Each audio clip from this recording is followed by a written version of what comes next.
Welcome to Living Life Discussion Starter 12, Guarding the Heart in Recovery. Guard your heart above all else, for it determines the course of your life. Proverbs 4:23. In recovery, progress is rarely lost in a single dramatic moment. More often, it erodes quietly. A thought left unchecked. A resentment entertained. A compromise justified. Scripture tells us the heart determines the direction of our life, and that makes the heart a primary battleground in recovery. Many of us entered recovery with a focus on behavior. We stopped drinking. We stopped using. We changed routines. Those changes matter. But Scripture pushes deeper. God is not only interested in what we do, He is concerned with what we allow to live and grow inside us. The heart is where attitudes form, motives take shape, and decisions are born. In addiction, the heart becomes crowded. Fear, self-pity, anger, shame, and control all vie for dominance. Even in sobriety, these old residents try to move back in. Recovery is not just about staying clean, it is about learning to actively guard what influences us.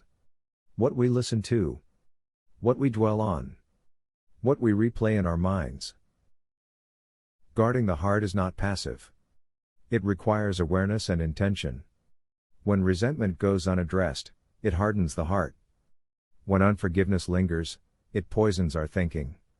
When pride whispers that we no longer need God's help, the heart becomes vulnerable again. Scripture warns us because God knows how easily the drift begins. This connects directly to daily inventory. Step 10 reminds us to check ourselves daily, not occasionally. Guarding the heart means asking honest questions. What am I carrying today? What attitudes am I feeding?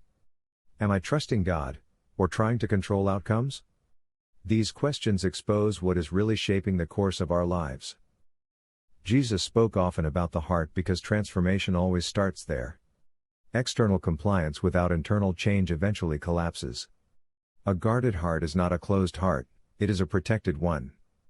Protected from lies. Protected from bitterness. Protected from the subtle return of old thinking patterns that once drove us into destruction. Recovery flourishes when the heart remains soft toward God, and honest before others. This is why prayer, Scripture, and fellowship are not optional extras. They are protective measures. They keep the heart aligned with truth rather than emotion. They remind us who is actually in control. Today's discussion is not about perfection. It is about vigilance. God does not ask us to guard our hearts alone. He offers His Spirit, His Word, and His people as support. But He does ask us to participate. To pay attention.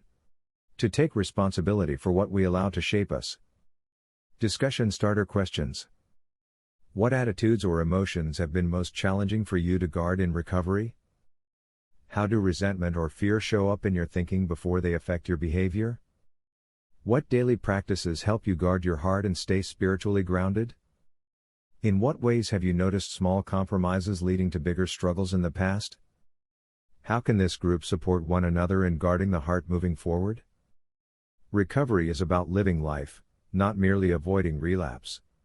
Guarding the heart keeps us moving forward, aligned with God's will, and rooted in truth.